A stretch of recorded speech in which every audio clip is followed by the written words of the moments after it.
Are you looking for a safe space to deconstruct your faith, maybe move into reconstruction? Then we invite you to join us in Nashville, June 9th and 10th for our Awaken Conference.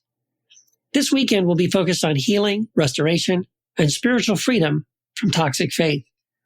Our guides for this event will help us recover from spiritual trauma, escape worm theology, and reimagine our connection with God and others to help us move from deconstruction into a healthy reconstruction of faith. Awaken 2023 will feature presentations from Dr. Jennifer Bird, Jim Palmer, Keith Giles, David Moses Perez, Lacey Bean, Heather Hamilton, Eve Was Framed, Dan Henderson, December Rose, and Nat Turney. We will also have a special musical presentation by Jennifer Knapp, a multi-Grammy nominated recording artist. If you're looking for a safe space to ask your questions, have your doubts, and share your ideas, meet us in Nashville, June 9th and 10th for Awaken Nashville. We hope to see you there. Western Christianity has spent the last 2,000 years telling everyone they're separated from God. This is Not Church with John and Nat Turney. All right. Welcome back to the podcast, everybody. My name is Nat, and I am here as always with my my lovely, I was going to say something else, but it turned into lovely, John. All right. My lovely, wiser and older brother, John, who is currently sitting in the mountains of Northern California, and it is freaking snowing in April. Yep. What the actual hell is going on in California? I don't know. Hey, all I know is our governor, because of the earthquakes and the storms, is giving us until October to pay our taxes. So he's just going to wait till longer to commit acts of theft against you. Okay, fine.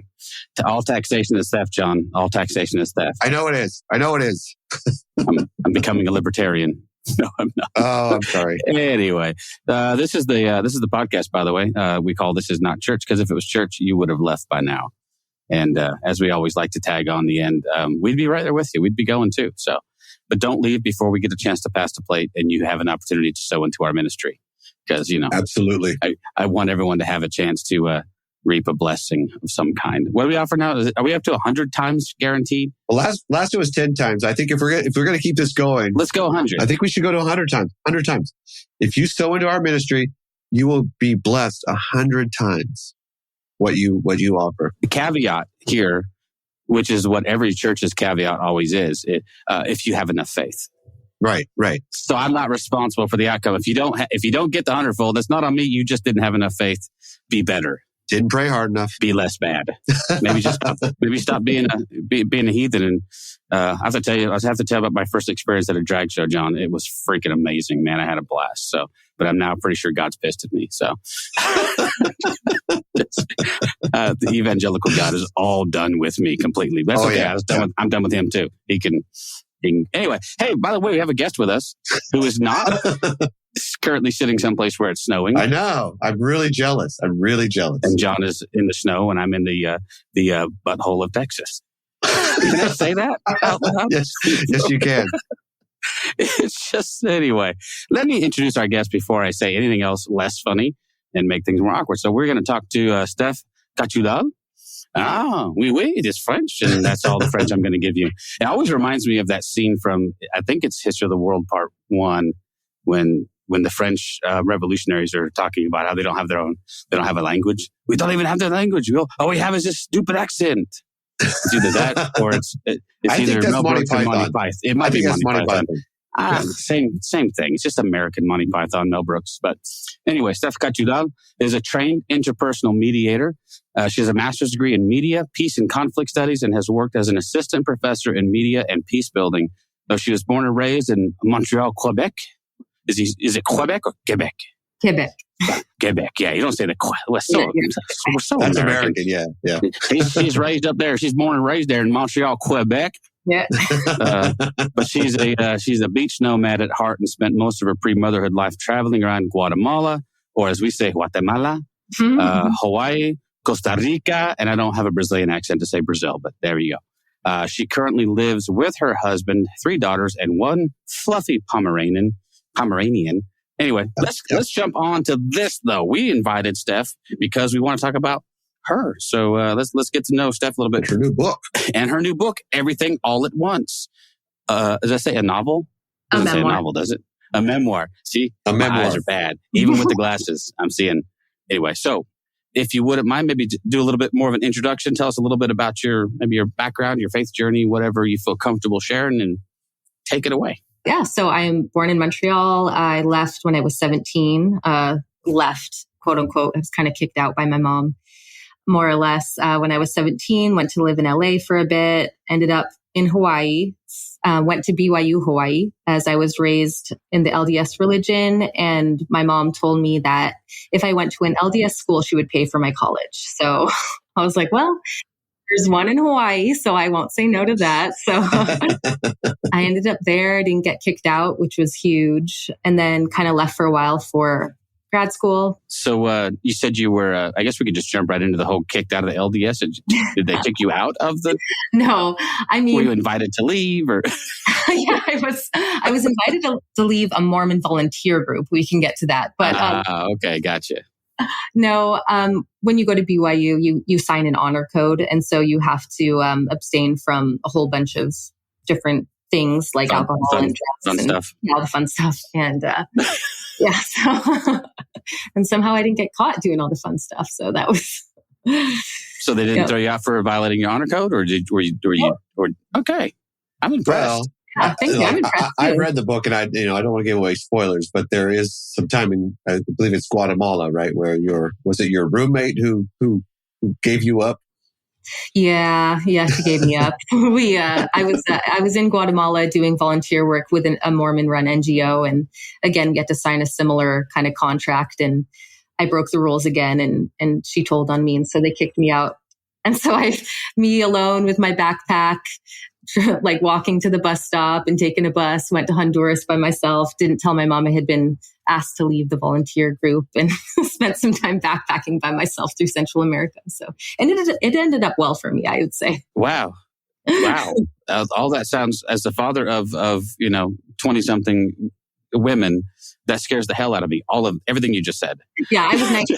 I was 19 at the time, and I sent my mom some emails making up all the humanitarian missions I was on, and and I was snorkeling in Honduras, and I was like in hospitals. I told her later. She had a laugh about it. Did she laugh, or after she got over? Because I'm 50 and I'm still holding some stuff back from my parents. Oh yeah, absolutely. There's no need to let it all out at once. Every few years, I tell my parents or our parents something that I did when I was, that they don't know about. I don't dump it all on them at once, right? That would be mean. Yeah, that's what happens when my siblings are together. We tell like a story, and my mom's like, "Oh, I didn't know about that one." We're like, that's how it goes, isn't it? It's always been John and me. So we have a younger sister. So almost every time we're all three together, something comes out, and mom and dad go, "Huh?" I go, "Well, I guess we're old enough now. I guess the statute of limitations has run out. I guess you could ground me. Good luck." And now I'm old enough that my kids are old enough that they're now starting to tell me things that they did. And I was every bit as oblivious as my own parents. Oh, so was I. Yeah. I had no idea. I'm like, you're kidding me. And it's nothing crazy, but my oldest daughter, I would have sworn on a stack of Bibles she never cut school. I taught school in the school she attended. And I just had convinced myself it was not possible. It was possible. Kids are sneaky. So, oh man, they're sneaky. But so this book that you've written, it sounds like it covers a variety of topics. Maybe talk us through kind of like the Cliff Notes version, and then we can see where that takes us, if that's all right. Yeah, So the book is about grief and loss, but then also kind of about hope and my own faith journey. Or I guess unfaith journey in some ways. When I was 13, my dad was diagnosed with terminal lung cancer, and he passed away a few days after my 14th birthday. And after that, I had been raised Mormon. So I had been raised to believe in faith and miracles and prayer and, this sort of spiritual prosperity gospel that if you were obedient, that good things would happen to you. And then, so I spent a lot of time on my knees praying for my dad to be healed. And he wasn't. And so I kind of turned my back completely on not just my religion, but on anything spiritual. I became a hardcore existentialist, life is meaningless. And I was okay with that. I went along for 2 decades, just being comfortable in just kind of this life being all there was, everything was rational, logical. And then 2 years ago, my husband, who is an endurance athlete, extremely strong and fit, he was diagnosed with lung cancer, non-smoking related lung cancer. And so the book is kind of my journey on discovering a new relationship, I guess, with spirituality and outside the confines of religion and what that meant to me, and kind of surprising myself by realizing that I did believe in more than just this life, but not in the ways that I had been raised to believe it. Psychedelics played a large part in that. So I have a whole kind of chapter on that and how that kind of cracked me open to different realities, spirituality, the possibility of a God. And so, yeah, it kind of explores all of that. Well, I find it interesting too that if I remember right in reading the book, both your father and your husband were non-smokers, right? Your father also didn't smoke. So they both ended up with lung cancer. My dad was also extremely fit. Like, he ran marathons, he did triathlons, and he never drank. He wasn't Mormon, but he didn't drink. He was super, super healthy. And so both of them were outliers and anomalies in that they were diagnosed with different but extremely rare cancers. And so in your mind, and I love the way the book is written. So it bounces back and forth a lot, right? It brings us to, at the moment, the contemporary, the moments where you're going through the processes with your husband, but then it bounces back to either your dad or your journey after your dad passes, right? And so and I love the way that you wrote that. But was there a point where you were like, okay, so there's something up with me because I have a dad who ends up with this very rare form of cancer. And now I have a husband who ends up with this very rare form of lung cancer, both lung cancers. And religion can do that to you, right? Religion can almost like pigeonhole you into, it must be about me. It must be something I did, right? Did you ever have a point where that's what you felt? Yeah, well, I mean, and also my little brother had leukemia when I was 6. And so I had my whole life has kind of been in the trauma of cancer. And because I was raised to believe in kind of inherent meaning and divine purpose, I couldn't help but wonder if all of this was happening for a reason. And was it something that I was doing to kind of make all of these bad things happen? Because as a child, that's in some way, that's kind of what you're taught, is that good actions beget good blessings and poor actions beget poor, a poor outcome. And in terms of miracles, we're taught that you have to qualify for a miracle, and qualification is, being obedient, praying the right way. And so when my dad died, I did question if, had I not been qualified enough, was it me that wasn't faithful enough to be able to deserve this miracle and these blessings? And so all of that stuff, I think, kind of led to my feeling of betrayal with religion in general, was, all of these kind of the things that I had been taught, even if they weren't taught literally, it was kind of embodied as a child growing up in the religion. Well, there's a lot of things that get taught to us that don't ever have to be explicitly taught, right? Mm-hmm. And you can pick up what they're laying down, Yeah. and it's no different in evangelical churches. They'll deny every day that's not how it works, except that in reality, that's how it works for them. And so, there's a prosperity gospel inside of evangelicalism as well. And I was a part of a church for many years that was their deal. Matter of fact, we'll talk a little bit about our medical journeys. But when my daughter was really sick, I had people that we had gone to church with for a while, but they were nice enough to come visit. And one of them just about flew through a window because he started asking me about unconfessed sin. And is there something that's blocking God's miracle? Is there a reason? I was like, you need to get the fuck out. I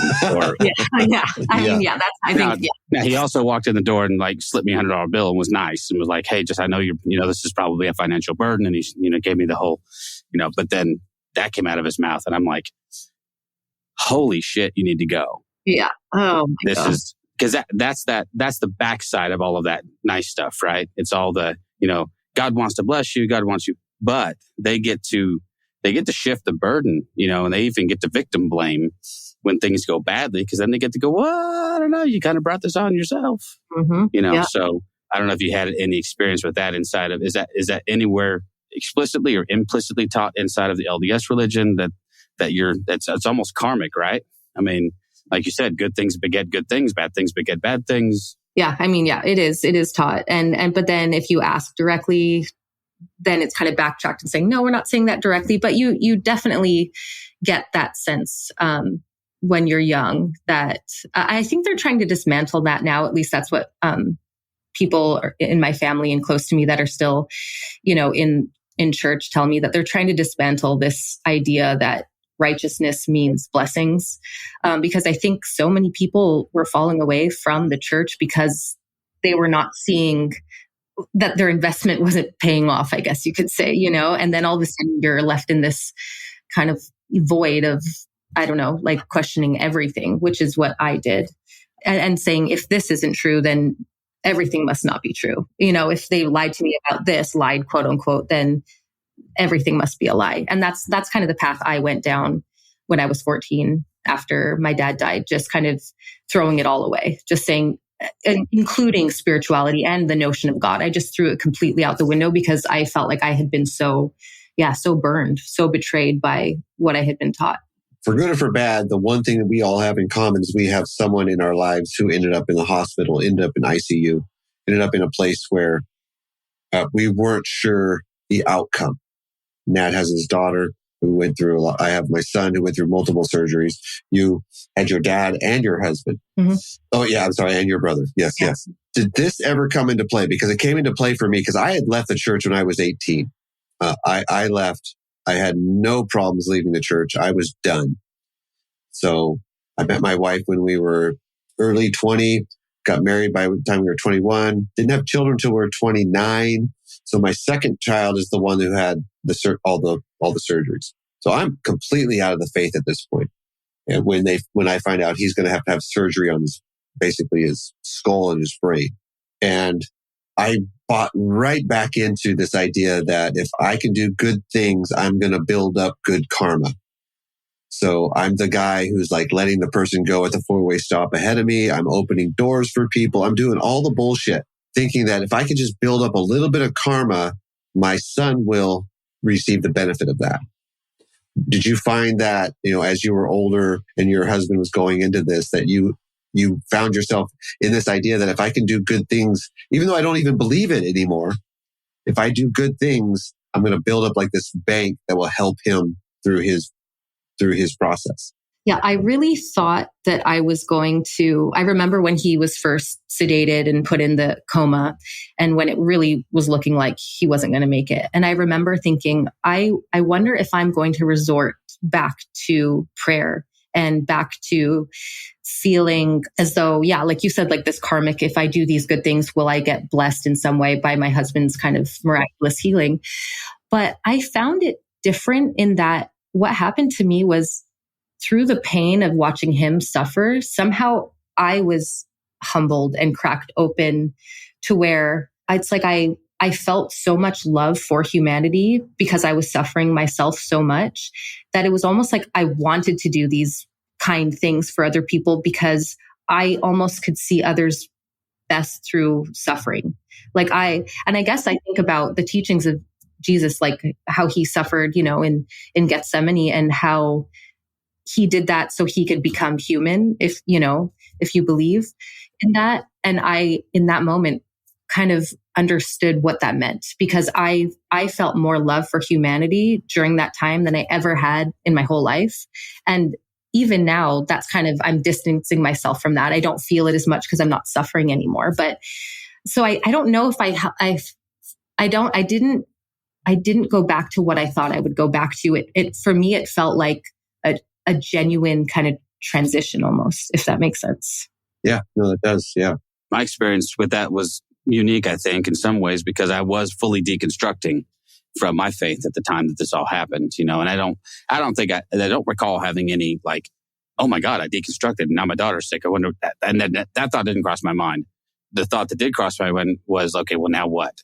Now, how do I perceive of where is God in this? Because I know what my answer would have been a decade before. I would have had a prayer circle go, and I would have had, and the place I had already sort of began to arrive was that God is with us in suffering, that He is a co-sufferer. And so I took a lot of solace in that, that I not necessarily expecting God to intervene, not necessarily expecting miraculous things, but I didn't feel abandoned or left alone. And then we began to see in the actions of people around us, people being God for us. Does that make sense? I mean, there was the Muslim guy. One of our nurses was Muslim, and he was the nicest, most kind man, and very respectful of my daughter and her vulnerability and all this stuff. And he came and prayed with us. Great. Love that.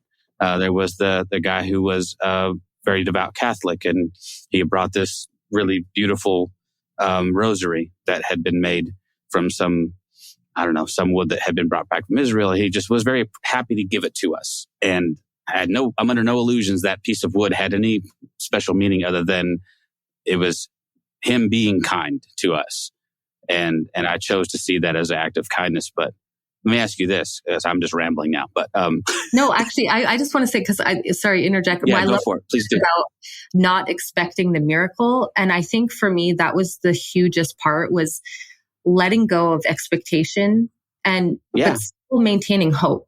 And I think that for me, growing up in the church, hope and faith and obedience were so like tightly entwined with each other. For sure. It was so hard to believe in one and not the other.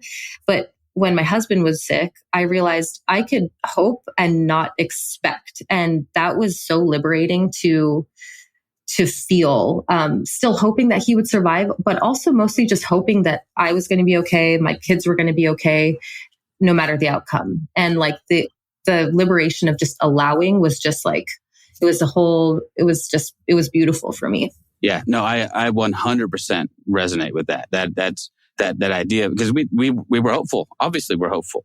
I mean, that's your husband. That's our child. That's, we still have plans. I mean, she was 19, I don't know how old your husband was, but he couldn't have been very old. So there's this whole future that we had expected to have. We weren't giving up on that.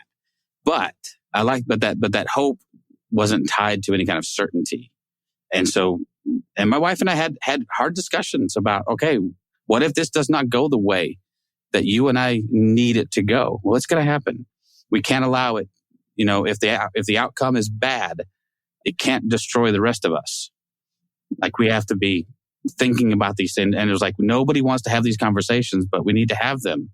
And so on the one hand, I wrote a book, and we've talked about it a little bit. I write a little bit in the book about that's like the worst time to be deconstructing. Like in the middle of a catastrophe is like sometimes the worst time to be questioning your faith. But on the other hand, it was actually pretty ideal in some ways, because my thoughts on a lot of this stuff was pretty fluid at the time. And so I didn't dig in and start just putting all these unrealistic expectations. We were allowed to just go through the process. And I'm not sure what your husband, I know he survived his illness. My daughter survived her illness, but she didn't get out unscathed. I mean, she's still on oxygen to this day. She's still disabled to some extent, and there's just things she can't do. And so it wasn't like there was some miraculous, right, full-blown healing. She lived, which is great. And she's better now than she was 5 years ago. But was that your experience too? I don't know how hopefully your husband fully recovered and everything's normal, but no, I mean, whatever the hell that means. Yeah, normal.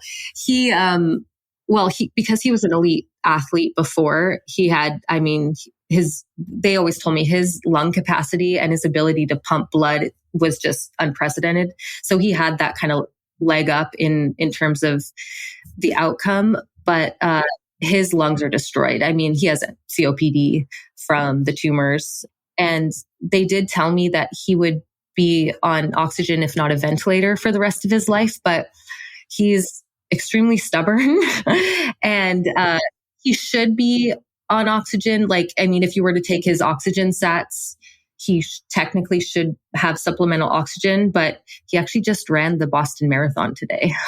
Oh, wow. He just finished it today. He just finished it like 3 hours ago. Holy crap. I didn't even know the Boston Marathon was going on today. Yeah, today. So he used to run it in 2 hours and 18 minutes, and he did it in like 4 hours and 50 minutes. So, I mean, still, that's a miracle. You know what I mean? Like, we're counting. Oh, that's amazing. Yeah. That's a miracle. So he'll never race again. He'll never compete at that level, but I'm like, I couldn't be happier, and he couldn't be happier. And so I guess it's just reprioritizing and a new perspective on what. No, for sure. So I mean, it's all about that, isn't it? It's all about kind of like reorganizing some stuff. And for our daughter, it was, well, she got out of the hospital and actually she woke up from her coma, which I don't know if you had, your husband was medically induced, right? So my daughter was too. She didn't know that's what happened. And she just didn't know. In her memory, she fell into a coma. Oh, okay. And so when she came home from the hospital, she couldn't sleep because she was convinced she was just going to slip into a coma again. Oh. And we were like, oh, no, that's not what happened at all. They put you in a coma. Oh, you don't remember? I mean, it was her in the hospital with all her family gathered around while they put her to sleep. But when she woke up, she was in a coma for almost 2 months, and then had missed college, had missed the semester starting again, had all the, but 5 or 6 years down the road now, she's graduated college, she's gotten married, she's had the baby they said that she couldn't have. So things aren't normal. Things aren't the way they were, and her plans have completely shifted. And does she, if you don't mind me asking, you don't have to. Yeah, but of course. Ask whatever you want. Does she have recollection of being like the time of sedation? Like, did she have? Yeah. Okay. Yeah. She did. But yeah. She remembers, and she can. In fact, we talked about this a lot. Well, obviously, I mean, I'm not sure how long was your husband in the hospital total. He was in 101 days. So almost 5 months. Yeah. Yeah. So she went in like July and came home right around Christmas time. Oh yeah, so same. August, September, October, November. So about 5 months. There was a lot of time just sitting in her room and talking. And well, she couldn't talk for the first 2 months because she had a trach. So I learned to read lips really well. Me too. So I got really good at that. Yeah. And then when she finally got her little voice box thing that she could, Oh yeah. Oh man. But anyway, we talked about that, and she could pull out some memories that she should not have had. Mm-hmm. She remembered certain things, and I would come into the room and I would play my guitar and I would sing to her. And she's like, "You sang to me, right?" I'm like, "Yeah, I remember." I'm like, "Okay." Yeah. Wow. But so lots of little things she remembers. She remembers certain people coming to visit. So yeah, it was.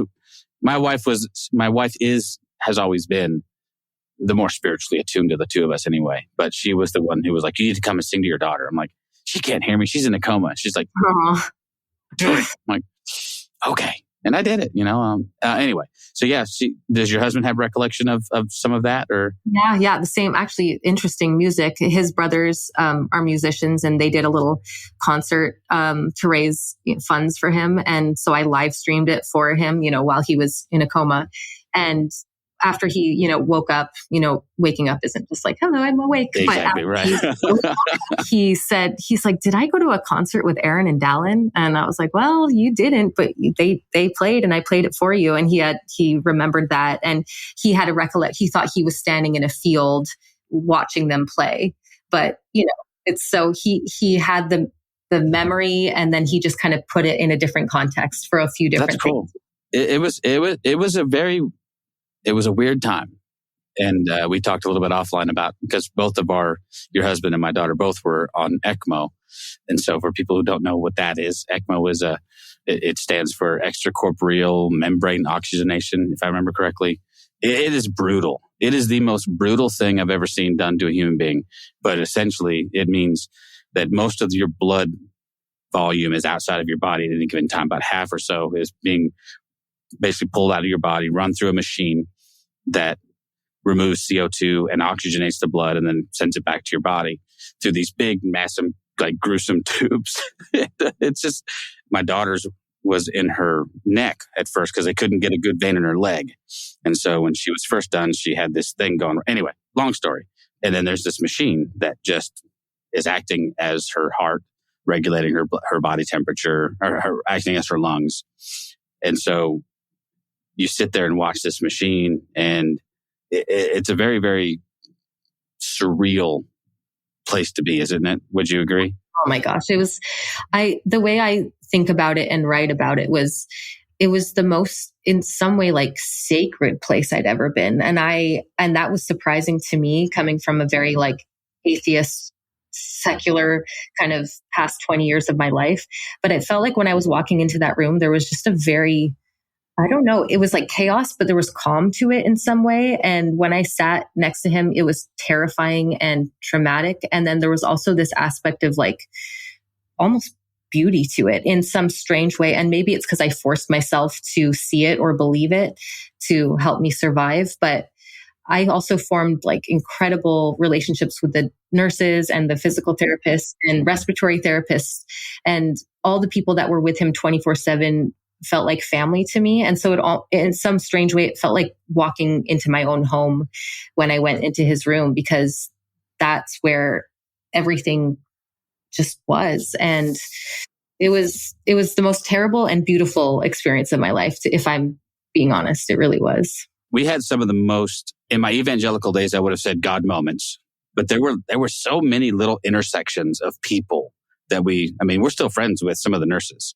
I mean, we still talk to each other and we visit each other. And I mean, that some of those relationships are just forged in steel, obviously.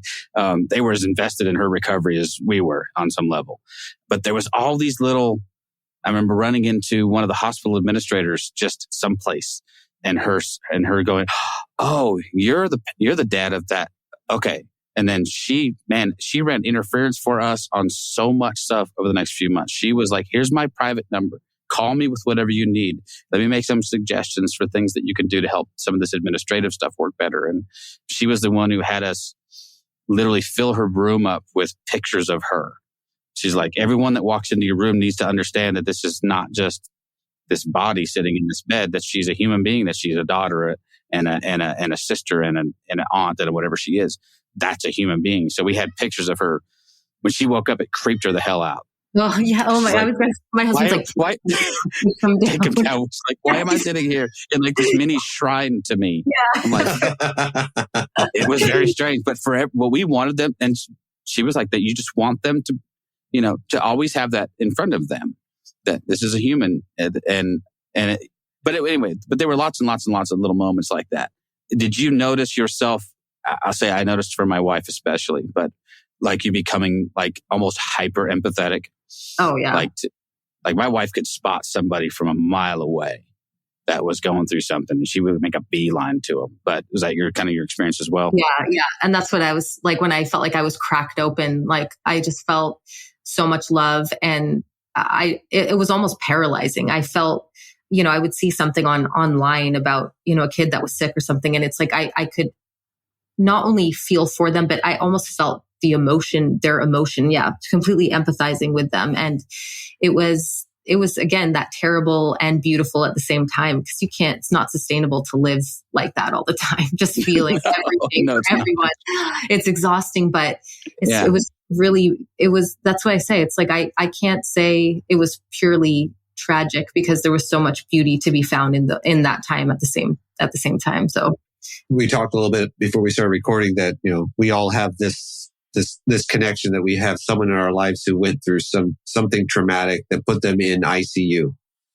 So my son was born with craniosynostosis, which is where the bones fuse too early in the skull and doesn't allow their brain to expand the way it's supposed to, which can cause seizures, blindness, deafness, all this stuff if it's not corrected.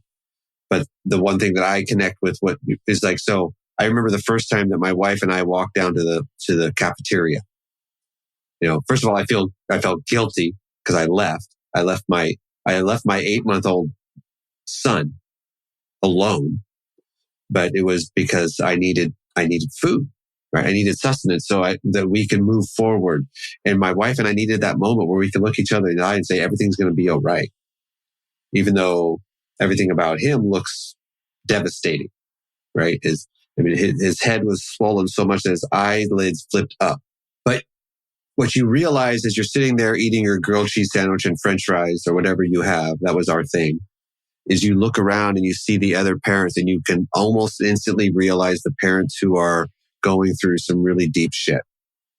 There are some people in there that you can kind of almost gloss over. They're there for whatever, but you can see into the soul or whatever of the people who are also like you going, I don't know, how much more of this I can take.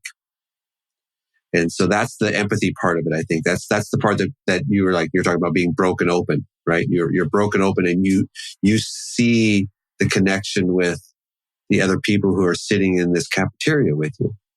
And you're like, and it's almost like you just look at each other, you look each other in the eyes and you kind of give like a nod, and that's all you need. It's like, yeah, I know where you are. I know where you are. I know where you are. And we're all here together. We don't have to say a damn word. We're just, for us, we're in the Bay Area. So it was weird because there would be like these moments of, there was a BART train that drove right by the window. And it was like, I would look up at the BART train, I would hear it, and I'd look back over and I realized that we all did that. We all looked up, it was like, that was our connection to time, right? Because BART's a very specific time-oriented thing. And that was we all looked up and it's like, okay, we know what's going on because BART does its normal thing at this normal time. And then we go back to eating our grilled cheese, our French fries or whatever. And then we look at each other and we have that moment with no words. And so you move on. And like Nat says, and I think you agree with, is that you begin to understand where these people are in even deeper pain. And then to like give them that a little extra acknowledgement because their child or their sibling or their partner is not coming home. And you don't even need words at that point. It's just like, that's where they are. And well, I thought a lot during that time too was, I can't imagine if this was my child. So not that you have to, quantify pain or whatever, but I remember thinking, if this was my child, not my husband, I don't know that I would be able to see like the beauty in it or, the sweet moments. I think it would be far more traumatic and just purely tragic. But at the same time, you can still empathize with someone. I remember having that feeling a lot when I was in the hospital was, I can't imagine. So I actually can't imagine what you guys both went through because it's different when it's your child, that you are their protector and here they are and it's out of your hands. And I remember having that was the exact thought of that. And there was multiple times that, my wife and I had this little sort of seesaw thing going on and it, we neither of us bottomed out at the same time. Thank God. I'm not sure what would have happened, but usually I'd crate her and she'd be like, no, it's going to be, and she'd talk me off a ledge or she'd crate her and she bore the brunt of that because she lived in the hospital. They could have tried to throw her out. I tell you what, I cannot imagine. I cannot imagine having to go through anything like that during COVID. Yeah, that's what I wanted to bring up.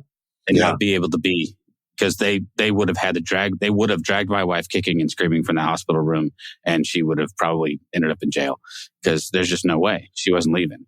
The other question I had on that was, so because you did this all during COVID, you were allowed to come in because he was at quote unquote, and this is air quotes, end of life. That's why you were allowed in. So how did that even affect your psyche or your emotional connection to what was going on, knowing that the reason you were allowed to be with your husband is because during COVID, they only allowed people in during, and again, in air quotes, end of life. That had to be devastating.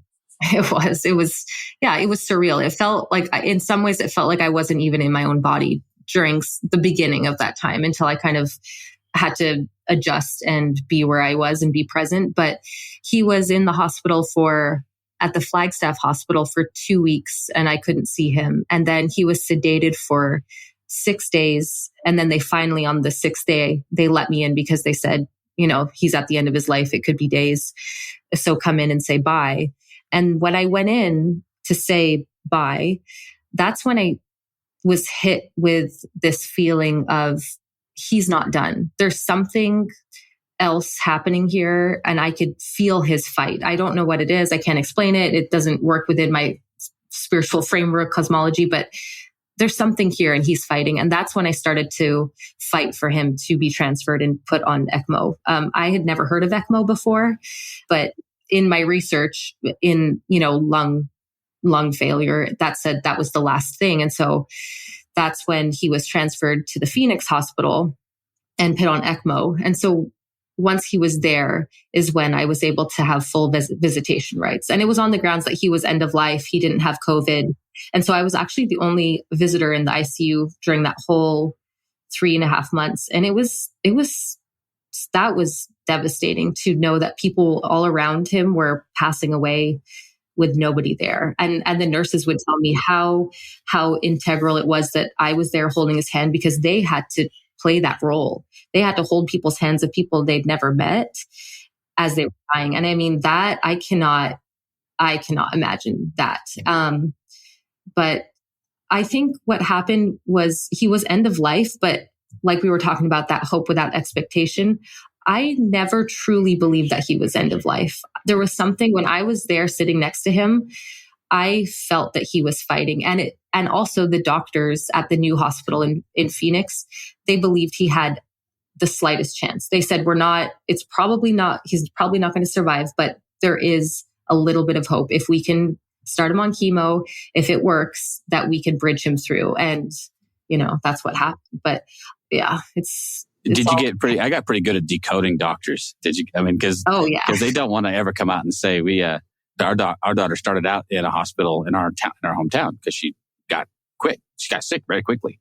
And she went from perfectly healthy 19-year-old who just came back from a 2-month travel abroad trip. And she was just stoked. And she 3 days later was being put into a medically induced coma. They didn't know what was going on. And so she languished in that little hospital in our hometown for 4 days. And we happened to run into a friend, another one of those intersections, So we happened to run into a friend who was a respiratory nurse in that hospital. And he came by and almost like sheepishly was like, "We need to go have a cup of coffee." I said, "Okay, let's go." So he's like, and as soon as we got out of earshot, everybody else, he's like, "You need to get your daughter the hell out of here. You need to go upstairs right now and demand that she be life flighted to Austin and that she be put on ECMO, because she's not going to survive without that. Go up there and scream." And literally, as we were in the middle of this conversation and we were steeling ourselves to go up and fight and scream and yell for our daughter, her doctor called and said, "We're sending her to Austin." But nobody who's ever been on ECMO has ever heard of ECMO. It's one of those things that it's like no one ever went, "Yeah, that's the solution." Yeah. You're like, "What the hell is that?" Yeah. And so they life flighted her. Mm-hmm. They put her on a jet and they sent her to Austin, which is only an hour flight for us. And then that whole journey sort of began, but it was strange. We were, this was in 2015. So, years and years before any of the COVID stuff. So we were given pretty well free reign of the hospital. I went back to work as another weird confluence of events. I was working, and the project I was working on was 30 minutes away from where she was hospitalized. So I could keep working and my wife could stay, and it was a thing. But it was just such a weird turn of events. But I'm not even sure what we were talking about. We just get it's weird how similar they were. Though. I mean, it's weird, first of all, to know someone who's been on ECMO, and then also just a similar story of starting out in one smaller hospital, having to advocate, and so it's actually pretty wild, because I mean, yeah, it's a very unique situation. Oh, I know. And I know we were talking about reading doctors. So our experience was this: they flew her to Austin. They actually kept her. They didn't put her on ECMO right away. They were like, they wanted to evaluate her for about 24 hours and criticize the hospital for over medicating her, which they did. And they were like, "I'm not sure she needs this." And then about 24 hours later, she needs this. So they put her on. But every day she had an X-ray. Every day. So they would come in because her lungs were just infected. She had gotten septic at the one hospital. Whatever had happened to her had just devastated everything. And so every morning, usually at a god-awful time of day, 5 o'clock in the morning, whatever it was, they would come in and x-ray her, and then they would come back and tell us, no change. And they had given us the same story, the same prognosis I think they gave you, which was we don't think she'll survive this, but she has a shot. And I remember the first time that there was any improvement in her lungs, her doctor, and we're talking like a month and a half into her treatment, and her doctor had come in and said, and I asked, okay, any changes? Well, and she held up her x-rays, like, if you look like this and you turned it, and if you squint, I think I see a little bit of something over here that's hopeful. Yeah. And that was the most she'd give me. But that doctor was the most stoic, and she had to be only in her 30s and a brilliant pulmonologist. You know what I mean? Just, this is brilliant, smart lady. I remember the day that they took her off ECMO and she did a dance. Isn't it? It's so amazing to see how they care. Like the doctor, you think of doctors as these, like you said, stoic, kind of emotionless people, but the doctors that my husband had were so emotionally invested. And I actually just texted one of his doctors this morning that he had finished the Boston Marathon. Like there's still that kind of sense of we did something unimaginable all together. It was like a team effort, and we're in this and we trauma bonded over this. And we really did. I feel like they were right there with me in a lot of ways, like the teachers, Yeah, no, I 100% agree. There was, like I said, some of those friendships that hospital administrator that I told you about. There's a partnership between these two hospitals, one in our town and one in Austin. And she was there on a rotation doing something. And she made a point of coming by the coffee shop that my wife and I own and seeing us and taking pictures and asking about my daughter. And like, at that point, it'd been 4 or 5 years. And she's still like has this connection to her. So, and she's taking credit for, hey, we helped you do this. Yeah. And I'm like, damn right you are. Yeah. We wouldn't have made it without y'all. So I just think it's just an interesting, see, you and I are trauma bonding, and we I know we are. That's our next book. We'll co-write a book about trauma bonding. Yeah, there you go. Well, I want to take an about face for a second. Because there's like half of the book that's, I know it's about your journey with your husband, but it's also about the journey with your dad, right? And then it's your journey as you left, so you were 14 when your dad passed away, and there was this whole journey of you trying to discover who you are outside the LDS church, or outside of faith, or outside of any kind of control, which I'm not going to give anything away, but you were kind of out of control for a while, right? Which I think is a great part of the book. I love how you do that. I absolutely love how you juxtapose this journey with your husband with these out of control moments in your life as you're going through becoming who you are now. But part of that is you did experiment with psychedelics. And I'd really like to know how that connected to your ability to kind of hold together as your husband was going through this, because I see this time. We have friends who have done this, who microdose or who use psilocybin for that connection to some kind of divine, right? It might be the divine that they find inside themselves, but it is still some kind of divine. How did that help stabilize you? Because it almost feels like you were not prepared, and then at the same time, very well prepared for what your husband was going through.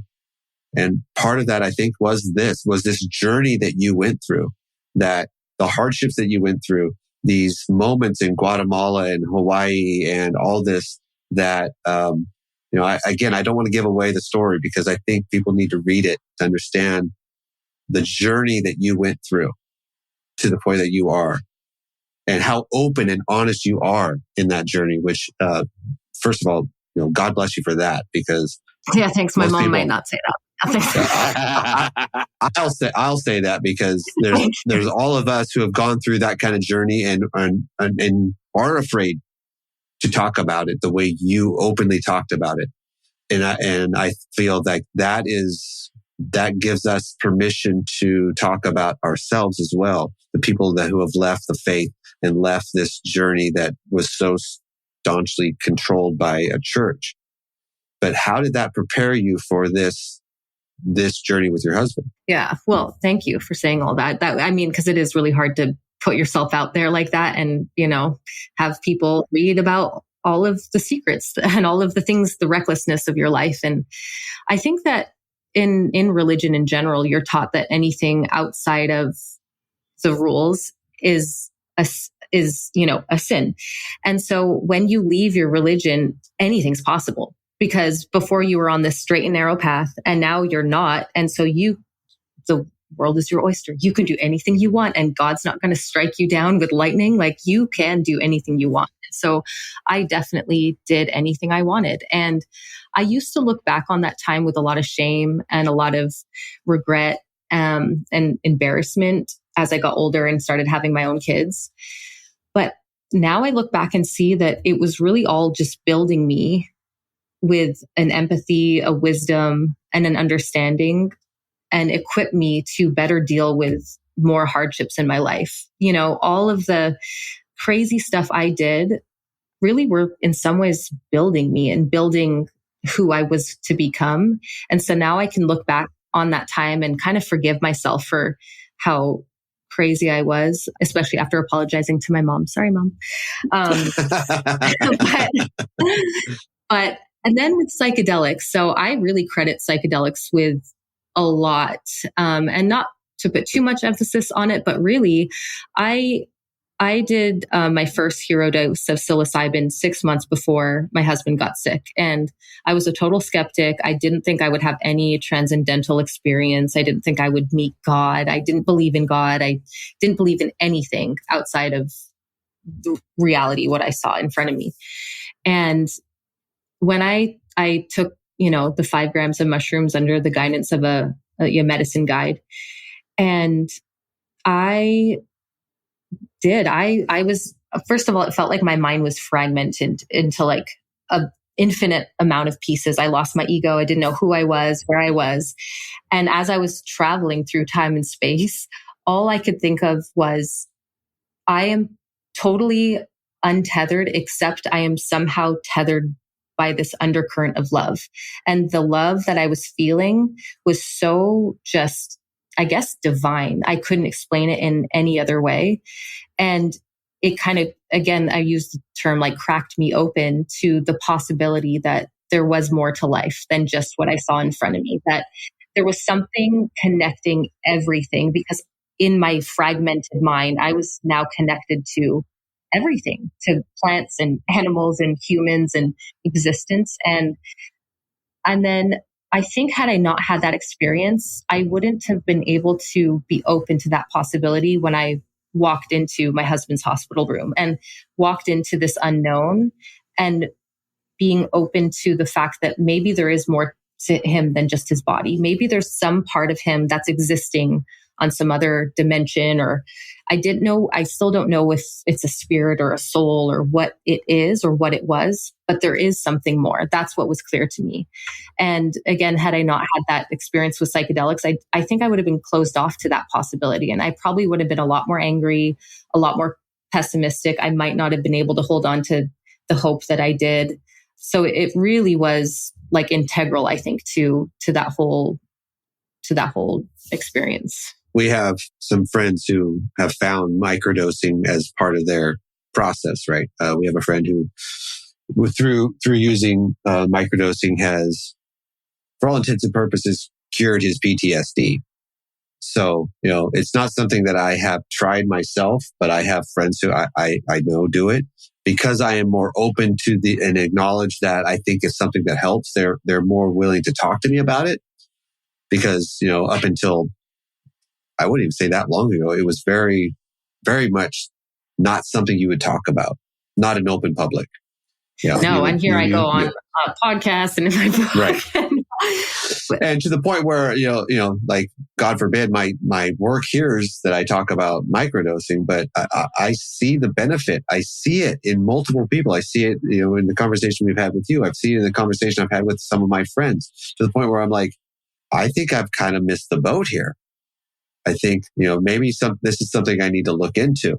And, with the relaxing of drug laws within our country, specifically certain states, Oregon we're watching you because you're one of the first states to decriminalize pretty much all drugs. And so that's an interesting thing to see, right? We have within the county I live in, we have cities that have decriminalized the use of mushrooms and all that. But it's very small, right? But I think there's like this awakening that all the shit that we were told that was bad for us and it was just going to lead us down this slippery slope, we can show that historically and throughout history has been something that has actually helped humanity. And we're just kind of reconnecting to that. And I think that, your story and some of the other stories that we've had on the podcast show that. It's almost to the point where it's like, shut the fuck up. Stop being so conservative on your views of the world and realize that there's places outside of you that understand and acknowledge things that don't fit in within your paradigm and allow people to connect and be better human beings. Yeah. And these are things that have been used for, thousands of years in different cultures, and for healing purposes, not for recreational purposes, but for healing. And I think if it's viewed in that lens as not some, fun night you're going to have and go hug some trees, but if you're actually going to look at it, because I ended my experience by hugging a potted tree, which was wonderful. But I hug trees all the time. Yeah. But if you look at it as a healing mechanism, then I think it really is. I mean, there's so many studies coming out now, like medically controlled clinical studies talking about how it's just doing incredible things for people with depression, PTSD, anxiety, it's alcoholism. Like it really is. I think the stigma is hopefully lessening a little bit around it. Yeah, I hope so. The interesting thing about mushrooms is like they're legal to buy. You can buy spores legally. So I have a friend here in Texas who will remain nameless, but was over at his house not too long ago. And he's like, hey, you want to see my garden? And because you can buy them and sell the spores don't contain psilocybin. They don't get that anyway. So, but what you said is that, that it's being used medicinally. I have, like John said, we have this friend, that we've interviewed on the podcast a couple of times. And this friend of mine in Texas who prior to the advent or the use of some of this stuff, and they were suicidal. I mean, they still struggle. My friend here in Texas still struggles with some suicidal ideation, and he's desperate for anything that will right his ship somewhat and equalize his brain chemistry and do whatever. So I don't understand why we don't offer people whatever will work, But I can't remember who was it, John. We had had a guy on the podcast, and I want to say he was from Hawaii too. Kevin Sweeney. Was he the one who doing psychedelics is what sort of brought him back to faith? I mean, it was like he got saved on mushrooms, I think is what he would say.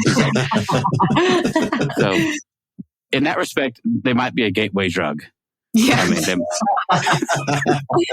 they're not going to lead you to other drugs. They just might lead you into faith or spirituality or, dang it, I did mushrooms and ended up in church. Crap.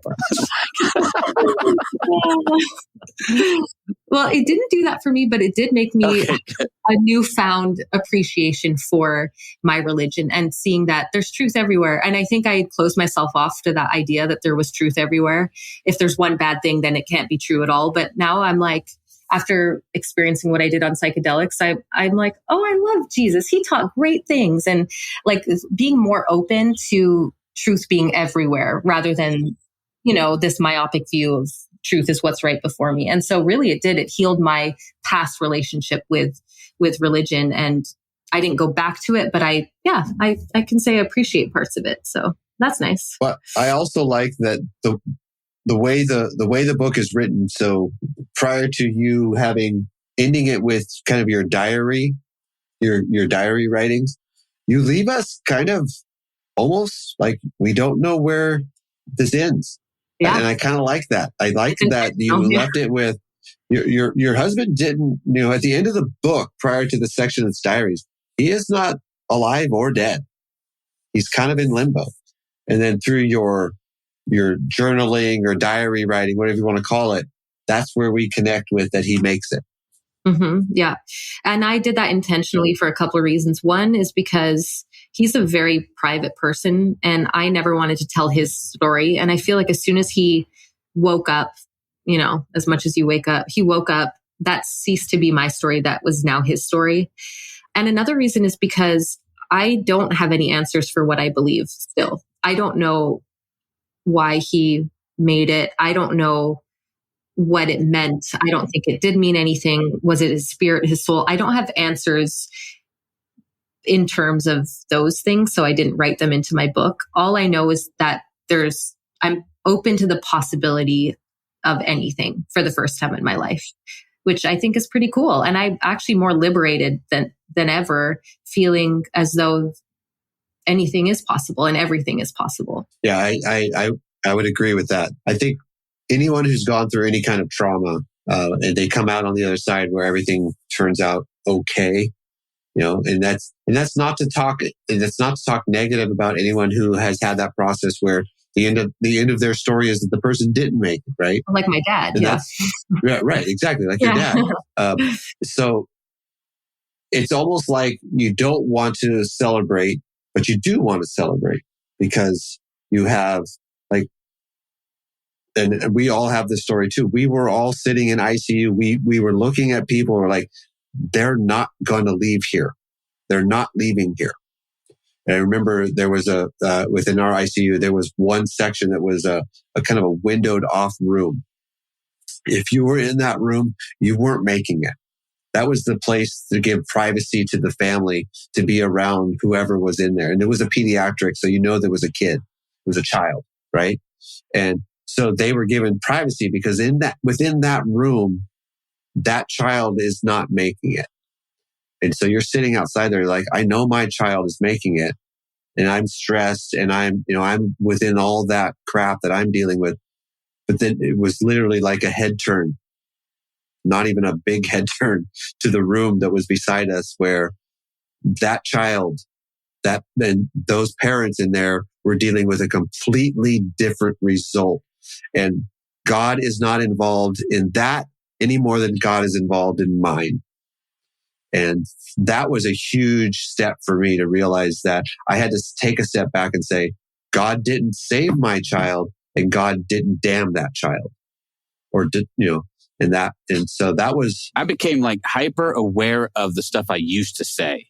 Does that make sense? Yes, like I used to like hyper aware of like when I say that something went right and therefore God blessed me, I suddenly became hyper aware of the unspoken bullshit side of that, which was, oh, by the way, God didn't care enough about your kid to save him. The guy cared, it's like the guy that tells you, I was going to get on that plane that crashed, but the Holy Spirit told me not to get on the plane. So the Holy Spirit cared about you, but to hell with the rest of those guys. Yeah. Oh, yeah. I don't think you're thinking this through. But there was a tiny bit of survivor's guilt, like we had the same experience. There were more people left that part of the hospital, in bags than on their 2 feet. But we couldn't help contain it. Literally the week before my daughter was released, the conversations we were having with her doctor was where we were going to put her for long-term care because she was not going to go home, so she couldn't stay there. That sounds like a thing you said at a bar. You can't go home, but you can. We were looking at, and she turned 20 in the hospital. We're looking at a nursing home for my 20-year-old. Where am I going to put her? And my wife and I are having these heart-to-heart conversations. Like, I don't know that she'll survive that. She may survive this and not survive that. And then it all turned around. Like within 72 hours, we were discharging her and going home. It was like this, like whiplash. Like, okay.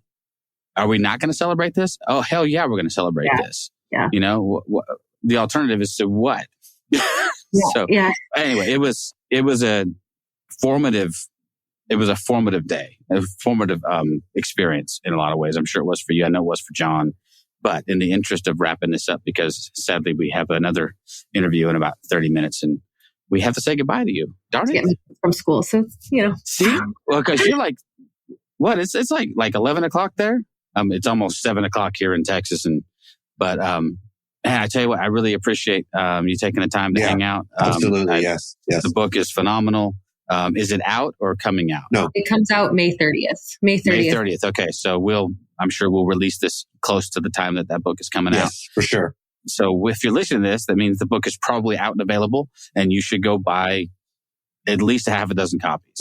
Yeah. Yep. One for you and multiples to give away as presents by the Audible when it comes out. I'm sure there'll be one of those.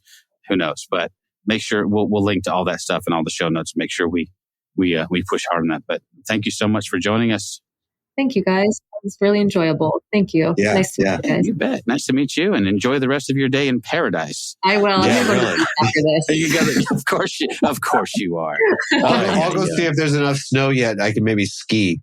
Yeah. I'm gonna go see if there's enough dust outside that I can. Never mind. I'm gonna stay behind. Thank you for listening to This Is Not Church. Be sure to rate and review the podcast on your platform of choice. If you would like to partner with us, visit patreon.com/thisisnotchurch, where you will receive exclusive content such as early access to episodes, videos of upcoming episodes, and live Q&A sessions. Be sure to check out our Facebook group or follow us on Twitter and Instagram. All the links are in the show notes. We'll be back soon with another episode.